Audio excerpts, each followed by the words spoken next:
Amaris.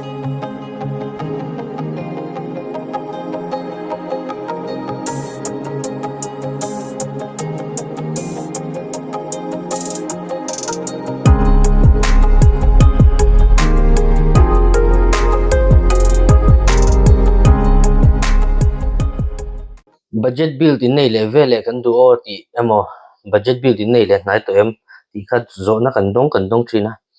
budget build hi hral chu nuam lu tu ka ma se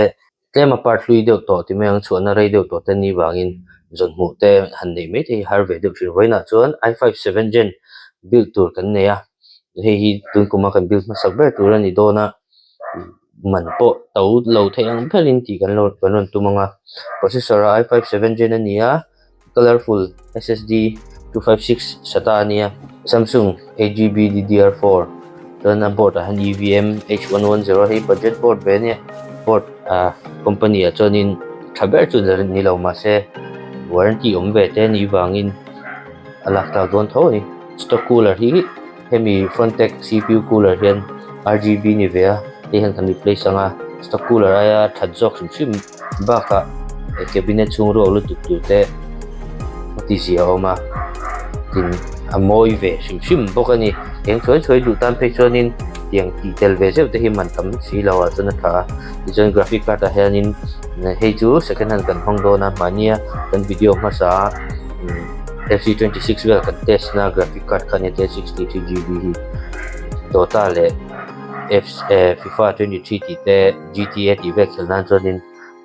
man tlaw pio don ani to ber do to SMPSC frontech atangin 1000 Pro 1000 ho khan ni hei hi Pro 1000 ti te mo eng mani lo ni je le no tani kan boi thina etiang 80 plus ti vel te inzir chun jom lo ni chon tianga set tu chu awat pek chu Teresa kha chut le thea thunga te han inzir thina e han 500 watt bel pe te to ngai ani che chu kheng phalo ma se chun cabinet a to bera chonin Oppo Sports atangin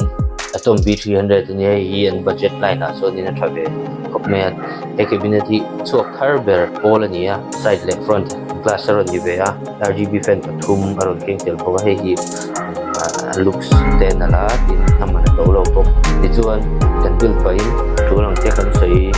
belanga windows te kan lot anga game te Amazon kan han test ve zo anga ngei ngai ta cho naman te kan sei bok anga tàu cần tiệm nghe ảo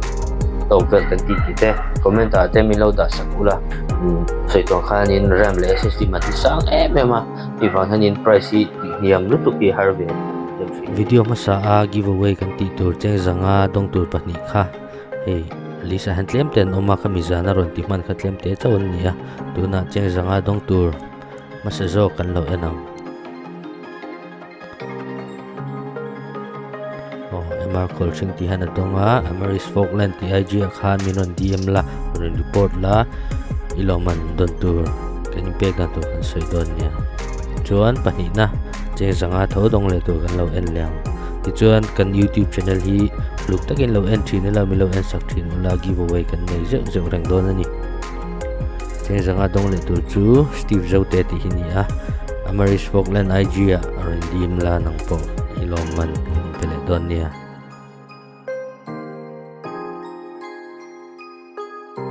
PC build kan zo taboka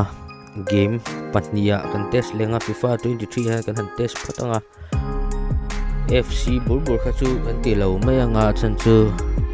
system sang lu tu kan ilawa zo thalu tu don chuang lo in alanga FC 24 ti vel te khachu khel thei tho arenom chan chu kan experience to dana i5 8 gen le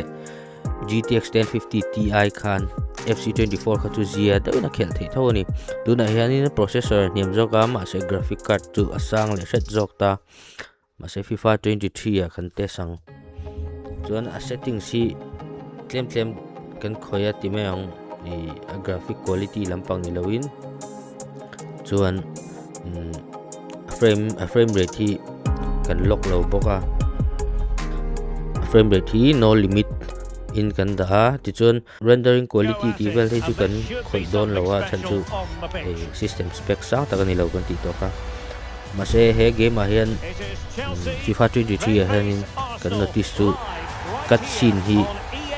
half back hianin a awm thei lo mani kan tia chan chu full frame rate a da tur khan settings kha awm thina danga chuan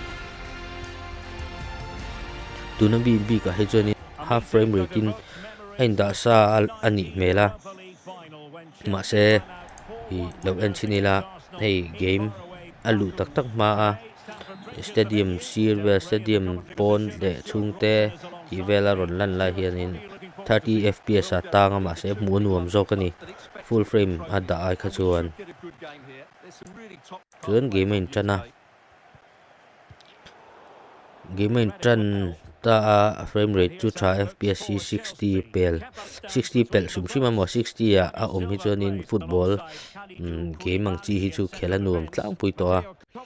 san chu fps game ani ve vak lo in do bur in ka bur emo chak taka kar khalang kha ni lowa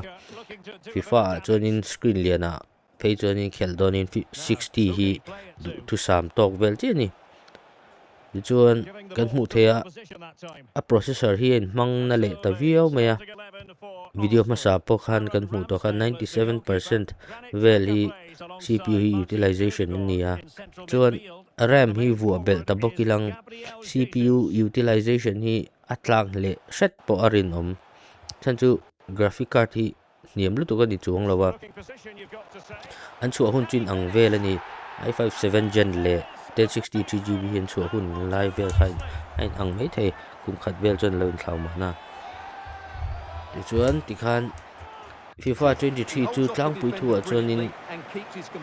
khel anuam to view tuna kan CPU build hi chuan budget ve dewa chu sai tong khan FC 24 po khel thei nge rin om bok ani game contest lak lo lai chuanin hei Teresa te nu panon kala tam tak chuan in siat karinga test dota tina lar thina a PC hi kan build sakania kan ti tir te tang khan minon panchina hei avatar frontiers of pandora ti lo download a lo leya a khel thei lowa le chuan kan han en sak vela tin dota po kha a khel lei thei lowa a screen kha lian vak me kan install that nu po khan in ala dik thei chuan lo wang kan driver lampang issue ni mela 4060 manga ti chuan Nvidia app atang khan han optimize tira dik ta me ti chuan avatar frontiers of pandora a hian a game lu dong khana muang me ma chuan warning kharon peta a game hi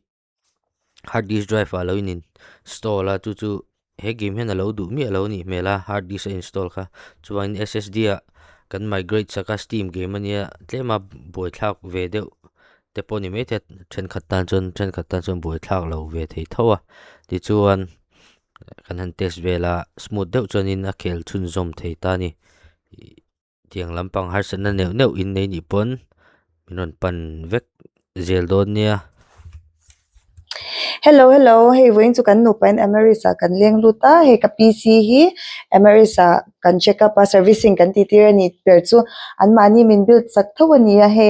alomom thin em a chuan I an service a kan satisfy thei khop me kan lom thei lu tu kan ni chuan an mani hian in YouTube channel te an ron nei thara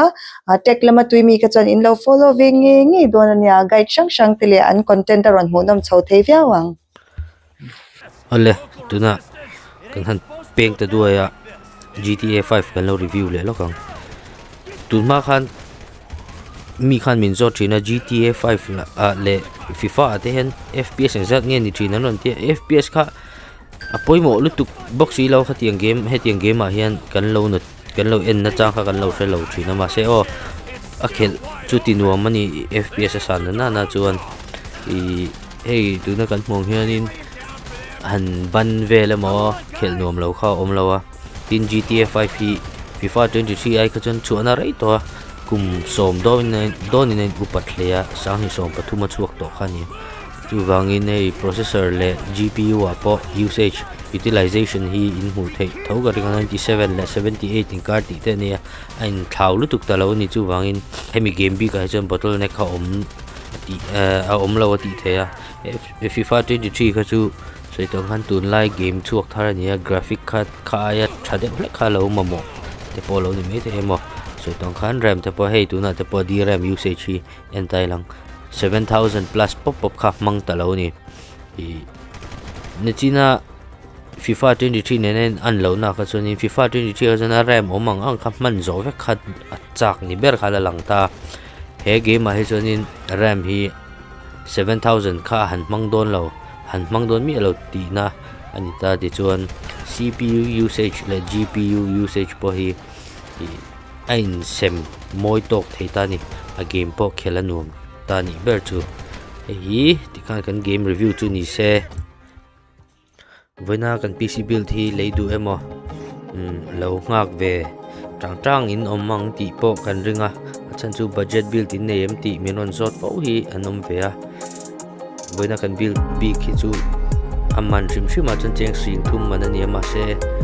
post po kan siam main le he video po hi kan edit zo ma hian ron lean oma chu wangin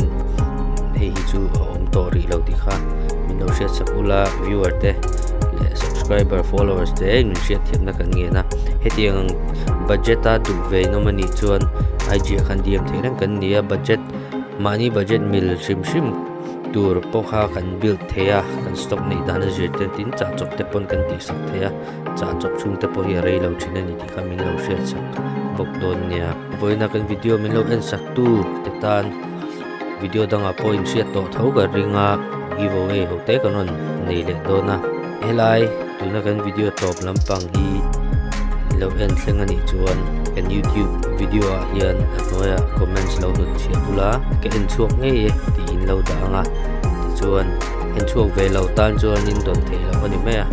en chuak pahnih tan kan ti leng tum tuma cheng zanga ve don theina kanon da don ni ti chuan video dot le a adong tur kanon puang le anga in lo en le nge don nia